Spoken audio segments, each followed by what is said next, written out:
নমস্কার বন্ধুরা, শীতের শেষের মুখে দারুণ সুন্দর একটা মূলো, পালং শাক, আলু, শিম আর বড়ি দিয়ে চচ্চড়ির রেসিপি নিয়ে এসেছি। অসাধারণ খেতে হয়। প্লিজ পাশে থাকুন আর দেখুন কিভাবে তৈরি করছি আমি। এখানে আমি মূলো নিয়ে নিয়েছি, মূলোর শাকও আছে, মূলোর শাক দেওয়া যেতে পারে, আমি এখানে মূলো দিয়েই করব। একটা মূলো নিয়ে নিয়েছি, এটা ছাড়িয়ে নেবো সরু সরু করে। আর বেগুন নিয়ে নেবো আধখানা, এক টুকরো আদা নিয়েছি, আর 5-6টা মতন শিম নিয়েছি, আর 2 আটি মতন পালং শাক নিয়েছি। এগুলো সমস্ত ছোট ছোট টুকরো করে কেটে নেব। আর সাথে একটা আলু খোলা ছাড়িয়ে নিয়েছি, এটাও সরু সরু করে কেটে নেব। সবজিগুলো একটু সরু সরু করে কেটে নিয়ে রান্নাটা করতে চলেছি। আলু, মূলো, শিম, বেগুন সবই কেটে নিয়েছি ছোট ছোট টুকরো করে, আর পালং শাকটাও কেটে নিয়েছি। এরপরে কড়াই বসিয়ে দিয়েছি, দিয়ে কড়াইয়ে কিছু ছোট বড় বড়ি মিশিয়ে ভেজে নেব। আপনারা চাইলে শুধু বড় বড়িও দিতে পারেন, শুধু ছোট বড়িও দিতে পারেন। আমি শুকনো ভাজি, পরে তেল দেবো। আগে তেল দিয়ে ভাজলে অনেক সময় অনেকটা তেল লেগে যায়, সেই জন্যে বড়িটা আগে একটু লাল করে ভেজে নিয়ে তারপরে সাইড থেকে তেল ছড়িয়ে দেবো। আপনারা চাইলে প্রথমেই তেলে ভাজতে পারেন, যারা একটু তেল খাওয়া পছন্দ করেন। আমি অল্প তেলেই বড়িগুলো ভেজে তুলে রাখলাম, লাল করে ভাজতে হবে। তারপর কড়াইয়ে আবার খানিকটা তেল দিয়ে দিয়েছি। তেলটা গরম হলে 2টো তেজপাতা ভেঙে দিয়ে দিলাম, আর 2টো শুকনো লঙ্কা ভেঙে দিলাম। চচ্চড়িতে শুকনো লঙ্কার স্বাদটা খুব ভালো আসে।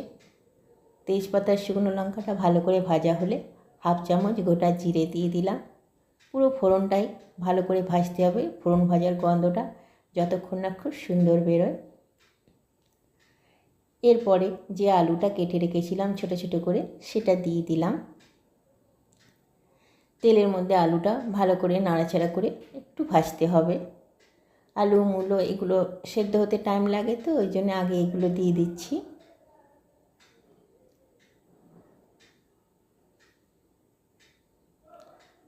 আলুটা একটু ভাজা হলে তারপরে মূলোটা যেটা সরু সরু করে কেটে রেখেছিলাম সেটাও দিয়ে দেবো।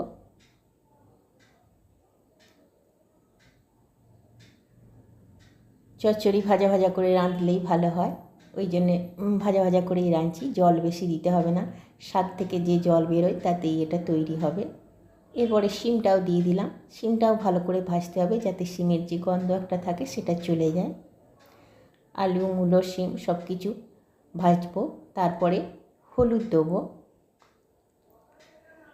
পরিমাণ মতন হলুদ আর লবণ দিয়ে নাড়াচাড়া করতে হবে। আগে একটু হলুদ দিয়ে নাড়াচাড়া করে নিচ্ছি। এরপর লবণটাও দিয়ে নিচ্ছি।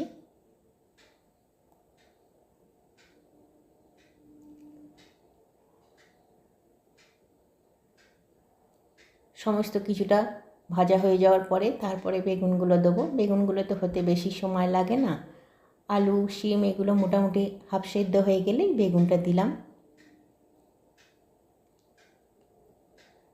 বেগুনটা দিয়েও নাড়াচাড়া করে নিচ্ছি।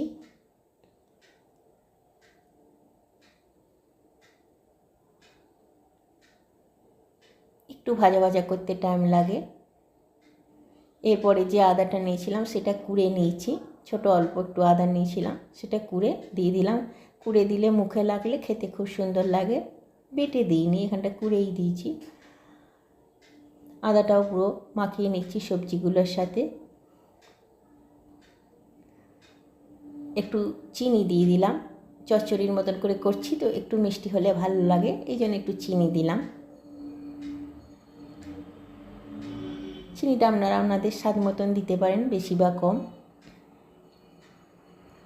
মোটামুটি ভাজা হয়ে এসছে। এরপরে শাকটা দিতে হবে। শাকটা খুবই কচি আছে, বেশিক্ষণ লাগবে না, ওই জন্যে সবজিগুলো ভাজা হওয়ার পরেই শাকটা ধুয়ে রেখেছিলাম, জল ঝরিয়ে শাকটা দিয়ে দিলাম। শাক থেকেই যে এক্সট্রা জল আছে এতেই বাকি সবজিগুলো সব সেদ্ধ হয়ে যাবে। খুব তাড়াতাড়ি শাকটা কমে যায়, নাড়াচাড়া করে রান্না করছি।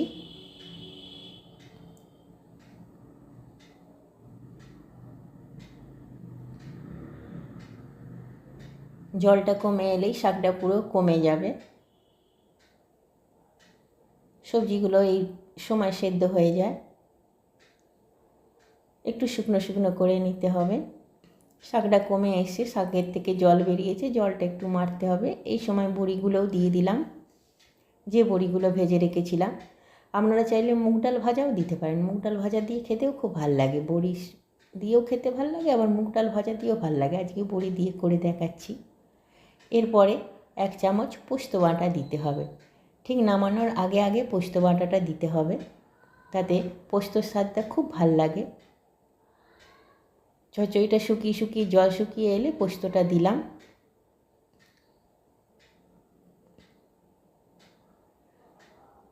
আর একটু জল শুকনো অবধি নাড়াচাড়া করতে হবে। পোস্তটাও পুরো মাখিয়ে নিতে হবে। 1/2 চামচ সর্ষে বাটা জলে গুলে দিয়ে দিচ্ছি। পোস্তর থেকে অল্প সর্ষে দিতে হবে, 1/2 চামচেরও কম দিতে হবে। সর্ষেটাও জলে গুলে দিয়ে দিয়েছি। এটাও সমস্ত সবজিটার মধ্যে মাখিয়ে নিচ্ছি। চচ্চড়িটা পুরো শুকিয়ে শুকিয়ে আসছে। প্রথম পাতে খুব ভাল লাগে এই চচ্চড়িটা। শীতের শেষে একবার করে দেখবেন বন্ধুরা। এরপরে নামিয়ে পরিবেশন করছি। দেখুন কতটা সুন্দর দেখতে হয়েছে, পোস্তগুলো গা মাখা হয়ে আছে, খুব ভাল লাগে। প্লিজ একবার ট্রাই করবেন। নমস্কার।